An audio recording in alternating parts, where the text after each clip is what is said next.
വകയാണ് എന്നറിയാം.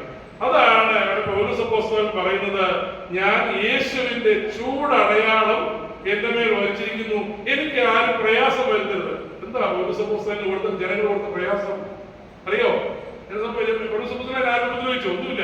പൗലോസ് അപ്പോസ്തലൻ യഹൂദജനത്തിന്റെ ഇടയിൽ നിന്ന്, യഹൂദന്മാരുടെ ഇടയിൽ നിന്ന് യഹൂദജനത്തിന്റെ ക്രിസ്ത്യാനികളുടെ ഇടയിലേക്ക് വന്ന് അതിനുശേഷം പ്രജാതികളെ മാനസാന്തരപ്പെടുത്തുവാൻ വേണ്ടി സുവിശേഷവുമായി ഇറങ്ങിയ ആളാണ് പൗലോസ് അപ്പോസ്തലൻ.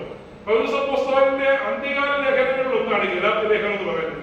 ഗലാത്യ ലേഖനങ്ങളുടെ ഏറ്റവും അവസാനമാണ് ഈ ഭാഗം പറയുന്നത്. അതായത് പൗലോസ് അപ്പോസ്തലൻ എഴുതിയ എല്ലാ ലേഖനങ്ങളുടെയും അവസാനത്തെ ലേഖനമായ ഗലാത്യ ലേഖനത്തിന്റെ സെക്കൻഡ് ലാസ്റ്റ് വചനമാണ് ഈ പറഞ്ഞ വചനം. എന്ന് പറഞ്ഞാൽ തന്റെ ജീവിതത്തിന്റെ പോരാട്ടങ്ങളെയും പൊരുത്തപ്പെടലിനെയും ദൈവവുമായിട്ടുള്ള സംസർഗത്തെയും എല്ലാം പരിപൂർണമാക്കിയ ശേഷം പൗലോസ് അപ്പോസ്തലൻ പറയുകയാണ്, എനിക്കിനി ആരും ദോഷം വരുത്തരുത്, കാരണം ഞാൻ ക്രിസ്തുവിനെ ചൂടടയാളം.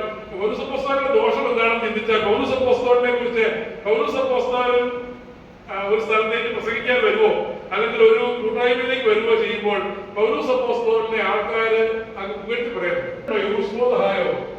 ഹലോ, അച്ഛന്മാർ എവിടെ പറയുന്നേ?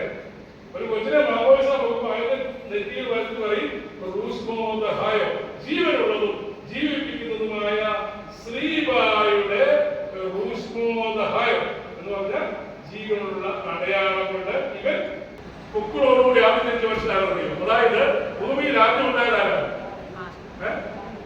ആദാമല്ല, കയീനാണ്. ആദാമിനെ ദൈവം സൃഷ്ടിച്ച പുക്കളില്ലാത്ത മനുഷ്യനാരാണ് പണ്ട് ഞങ്ങളോട് സെൻട്രൽ സ്കൂളിൽ ചോദ്യം ചോദിച്ചതാണ്. നമുക്ക് ഈ പുക്കളില്ലാത്ത മനുഷ്യൻ അറിയത്തില്ലായിരുന്നു. അതായത് പുക്കളോടുകൂടിയ ഭൂമിയിൽ ആദ്യം ജനിച്ച മനുഷ്യൻ, ഭൂമിയിൽ മനുഷ്യനിൽ നിന്ന് ജനിച്ചതായ ആദ്യത്തെ സന്തതി ആരായിരുന്നു? വേദശാസ്ത്രപരമായ കാര്യങ്ങളൊക്കെ അത് പറഞ്ഞു കഴിഞ്ഞാൽ നമ്മുടെ സമയത്തിന് പരിമിതിയോടെ ഞാനത് പറയുന്നില്ല. എന്താണെങ്കിലും കായലിന് വലിയ പ്രസാദിച്ചില്ല, ഹാവേലിന് വലിയ പ്രസാദിച്ചു. അതായത് ഭൂമി മുഴുവൻ കായലിന്റെയാണ്. കായലിനെയും ഹാവേലും പോലും മരിച്ചു. ആദാമും ഹവ്വായും കായേനും മാത്രമാണ് ഈ ഭൂമി. എവിടുന്ന് എങ്ങോട്ടാ ഓടിപ്പോകുന്നത്? നമ്മുടെ വീട്ടിൽ നിന്ന് കുഞ്ഞമ്മയുടെ വീട്ടിലോട്ട് പോകാനായിട്ട് അങ്ങനെ വേറൊരു വീടില്ലായിരുന്നു, അല്ലെങ്കിൽ ഫരീദാബാദ് നാട്ടിലേക്ക് പോകാനായിട്ട് അങ്ങനെ നാടില്ലായിരുന്നു. ഇതെല്ലാം ഒന്നായിരുന്നു. അങ്ങനെ സമയത്ത് കായൻ എവിടുന്ന് ഓടിപ്പോയെ? ദൈവത്തിൽ നിന്ന് ഓടിപ്പോയ കായനെ ദൈവം എന്ത് ചെയ്തു? പുറകെ ചെന്ന് പിടിച്ചു. പുറകെ പിടിച്ചപ്പോ കായൻ എന്താ പറഞ്ഞേ? ഞാൻ എന്റെ സഹോദരനെ കൊന്നു, എന്റെ കൈകൾ പാപഭംഗിലമാണ്, അതുകൊണ്ട് ഞാൻ എവിടെങ്കിലും ചെന്നാൽ ആരെങ്കിലും എന്നെ കൊല്ലും. ആരെ കൊല്ലുന്നേ? ആരെങ്കിലും എന്നെ കൊല്ലും പറഞ്ഞാൽ ഭൂമിയിൽ മാത്രമേ ഉള്ളൂ. എന്നാൽ അങ്ങനെയല്ല, ഭൂമിയിൽ ദൈവത്തിന്റെ മകനായി ദൈവത്തിന്റെ കൂട്ടായ്മയിൽ ഉണ്ടായിരുന്ന ഒരാളായിട്ട് കായനും ആദാമും ഹവ്വായും മാത്രമേ ഉള്ളായിരുന്നു. ദൈവത്തിന്റെ കൂട്ടായ്മയിൽ നിന്ന് ഓടിപ്പോയപ്പോൾ ഇനി ആരും നിന്നെ കൊല്ലാതിരിക്കേണ്ടതിന് ദൈവം കായന്റെ നെറ്റിയിൽ ഒരു അടയാളം, പേൻ പെരുകുന്നു, നായിച്ച പെരുകുന്നു, മൃഗവ്യാധി ഉണ്ടാകുന്നു, പുണ്ണുണ്ടാകുന്നു, കൽമഴ ഉണ്ടാകുന്നു, വെട്ടിക്കലി ഉണ്ടാകുന്നു, നാട്ടിൽ കുഴിലുണ്ടാകുന്നു. ഇങ്ങനെ 9 ബാധകൾ ഒന്നിന് പുറകെ ഒന്നായിട്ട് ഓരോ ബാധ വരുമ്പോഴും ഭഗവാൻ പറയും, ഞാൻ ഇവരെ വിട്ടാണ്. അതായത് ഞാൻ ഈ ജനങ്ങളെ വിടുവിക്കാൻ പോവുകയാണ്. ഫറവോന്റെ അവസാനത്തെ ഇസ്രായേലിന്റെ 10ാമത്തെ ബാധ വരുത്താൻ പോവുകയാണ്. അതിനു മുമ്പ് നീ ഇസ്രായേൽക്കാരുടെ ഭവനത്തിൽ മൂലമില്ലാത്ത ഓരോ ആടിനെ എടുക്കണം. ഈ ആടിനെ എടുത്ത ശേഷം ആടിനെ അറക്കണം, സമ്പത്ത് തിന്നണം. ആ കൂട്ടത്തിൽ പെട്ടെന്ന് കഴിക്കുവാനുള്ള പാപത്തിന് പുളിപ്പില്ലാത്ത അപ്പം, അതായത് ധൃതിയെ സൂചിപ്പിക്കുന്ന മാംസത്തോടൊപ്പം അതിനെ നിന്നുകൊണ്ട് ഭക്ഷിക്കണം. കാലിൽ ചെരുപ്പിട്ട് വടിക്കുന്നതായ രക്തത്തെ മുഴുവൻ ശേഖരിച്ച ശേഷം അത് നിന്റെ കട്ടിളമേലും, നിന്റെ ഓരോ ഭവനത്തിന്റെയും കട്ടിളമേലും കട്ടിളയുടെ കുറുമ്പടിമേലും ഒരു അടയാളത്തെ നീ ആ ഭവനത്തിൽ നിന്ന് മാർക്ക് ഓഫ് ലൈഫ് അല്ലെങ്കിൽ റൂസ്മോദഹായോ, ആ ജീവന്റെ അടയാളത്തെ നിന്റെ കട്ടിളമേലും കട്ടിളപ്പടിമേലും നിന്റെ കട്ടിളയുടെ കുറുമ്പടിമേലും വെക്കണം. ആ അടയാളം ഇതായിരുന്നു, ജീവന്റെ അടയാളം. ഈ ജീവന്റെ അടയാളമുള്ള ഒരു ഭവനങ്ങളിലും സംഹാരത്തിൽ പ്രവേശിച്ചില്ല. ബാക്കിയുള്ള ഭവനങ്ങളിലൊക്കെ വലിയ നിലവിളി ഉണ്ടായി, വലിയ കൂട്ടക്കുരുതി ഉണ്ടായി. ആ രാത്രിയിൽ ഫറവോൻ പറഞ്ഞു, നിങ്ങൾ എങ്ങോട്ടെങ്കിലും ഓടി രക്ഷപ്പെട്ടു, കാരണം എല്ലാം നഷ്ടപ്പെട്ടു, നാട് മുഴുവൻ നശിച്ചു. നാട്ടിലുള്ള അവസാനം ഉണ്ടായത് സ്വന്തം മക്കളെ വെച്ച് കഴിയുമ്പോൾ പിന്നെ ആരെങ്കിലും വാശി പേരെ കൊണ്ടിരിക്കോ? അവൻ ദൈവത്തിന്റെ മുമ്പാകെ താന്നു ദൈവജനത്തെ അവൻ വിട്ടയച്ചു. നമ്മൾ കേട്ടിട്ടുള്ളതും ചിന്തിച്ചിട്ടുള്ളതും നമ്മൾ ചിന്തിച്ചില്ലാത്ത കാര്യമൊക്കെ അതടക്കമുണ്ടല്ലോ. ഈ സർവശക്തി പിതാവൊക്കെ വിട്ടുപോകും. അതൊക്കെ നമ്മൾ ചെറുപ്പത്തോട്ട് പ്രാർത്ഥിച്ചിട്ടുള്ള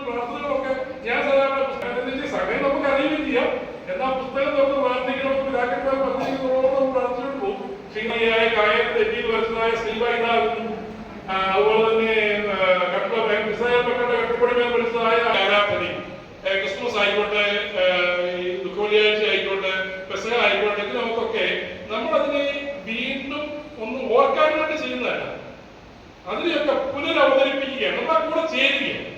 ക്രിസ്തുവിന്റെ പങ്കപ്പാടുള്ള യാത്രയിൽ നമ്മളിപ്പോൾ പങ്കെടുക്കുകയായിരുന്നു ചെയ്യുന്നത്. അതായത് ഗോകുൽത്തായിലേക്ക് കുതിച്ചു വന്നുകൊണ്ടുവന്ന യാത്രയാണ് നമ്മളിപ്പോൾ കണ്ടത്. നമ്മൾ ആ കൂട്ടത്തിൽ പോവുകയാണ്. ആ സമയത്തുണ്ടാകുന്ന ആ കരച്ചിലുകളും അച്ഛന്റെ പ്രസംഗ ചെലുത്തും വായനയും ഒക്കെ നമ്മളെ ആ സന്നിധിയിലേക്ക്, ആ സ്ഥലത്തേക്ക് കൊണ്ടുവന്ന് നമ്മൾ അതിന്റെ ഭാഗവാക്കുകളാക്കുകയാണ്.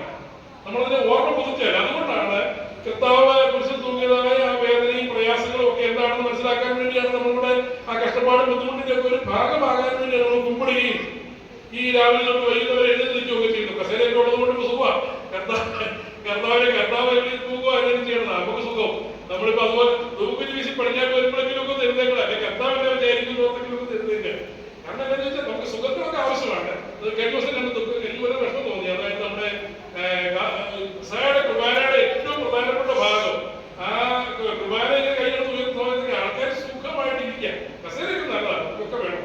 പക്ഷെ നമുക്കത് അതിന്റെ ആ മർമ്മപ്രധാനമായ ഭാഗങ്ങളിലൊക്കെ ഒന്ന് എഴുതിയിരിക്കുകയോ ഒക്കെ ചെയ്യണം. അതുപോലെ തന്നെ ഓശാന എന്ന പിള്ളേര് ശരി, നമുക്ക് എനിക്ക് ഏറ്റവും ഇഷ്ടം ഞാൻ എപ്പോഴും പറയാറുണ്ട്, പിള്ളേരെ നമ്മൾ അയച്ചു കൊടുക്കും. പക്ഷെ ആ വാഴത്തെ കുരുത്തോടെ നിലത്ത് ചവിട്ടുമ്പോ അതൊക്കെ ഒന്ന് മേടിച്ചു നോക്കണം. സാധാരണ ജോബി ചെയ്യാറുള്ള ഇപ്രാവശ്യം അവരും ചെയ്തില്ല. അത് എടുത്തിട്ട് ചവിട്ടുന്നതാണ്. ഞാൻ ഇറങ്ങി വന്നാൽ പിന്നെ മോശമായുള്ള ഓർത്താണ് ഞാൻ ഇറങ്ങി വരാൻ. ഇത് വിഷമം തോന്നുന്നത്. അത് നമ്മുടെ കുഞ്ഞുങ്ങളെ അത് പഠിപ്പിക്കണം. കാരണം ഇവർക്ക് അറിയത്തില്ല. ഇവർക്ക് ഏതപ്പാ ഗോതമ്പരം ഇതെല്ലാം എന്തെല്ലാം അവർ പഠിപ്പിക്കും. കാരണം ഇവർക്കൂടെ വന്നു, ഇവർക്ക് ആകെപ്പാടെ ആ ശകല സ്ഥലത്ത് നിന്ന് ഇച്ചിരിയേറെ സ്ഥലം കിട്ടുന്നതാണ് അവർ കുട്ടികളുടെ ഓടി കളിക്കുന്നത്. അത് വീണ്ടും വീണ്ടും പറയാനാണ് ഞങ്ങളെ ചോദ്യം പിടിച്ചിരിക്കുന്നത്. ദൈവം നമ്മളെ അനുഗ്രഹിക്കട്ടെ. ഇങ്ങനെയുള്ള അവസരങ്ങൾ ചിന്തിക്കുക. നമ്മൾ ഈ അന്ത്യങ്ങൾ കൊടുക്കുമ്പോൾ നമ്മൾ ക്രിസ്തുവിന്റെ ഏറ്റവും അടുത്തുള്ളയാണ്. നമ്മൾ ശ്രീബായെ കാണുമ്പോൾ ചിന്തിക്കുക, കായൽ മുതൽ ഇസ്രായേൽ മക്കളെയും മനുഷ്യവർഗത്തെ മുഴുവനുമായി പൗലോസ്ലീഹ പറഞ്ഞതായ ആ ജീവനുള്ള അടയാളം, ആ റൂഷ്മോദായോ ഇതാണ്. എന്റെയും നിങ്ങളുടെയും നെറ്റിയിൽ വച്ചിരിക്കുന്നതായ ഒരിക്കലും വായിക്കാത്ത ആ മുദ്ര ഇതാണ് എന്നൊക്കെ വിശ്വസിച്ചുകൊണ്ട്, എന്നൊക്കെ നമ്മൾ ചിന്തിച്ചുകൊണ്ട് ആ ഒരു സന്നിധത്തോടെ പ്രാർത്ഥിക്കുവാനും ബാക്കിയുള്ള യേശുവിനെ പങ്കെടുക്കുവാനും ദൈവമായ കർത്താവ് സംഗതിയാക്കട്ടെ എന്ന് പ്രാർത്ഥിക്കുന്നു. ദൈവത്തിൽ മാത്രം ബന്ധപ്പെട്ടിട്ട് പ്രാർത്ഥിക്കുന്നു.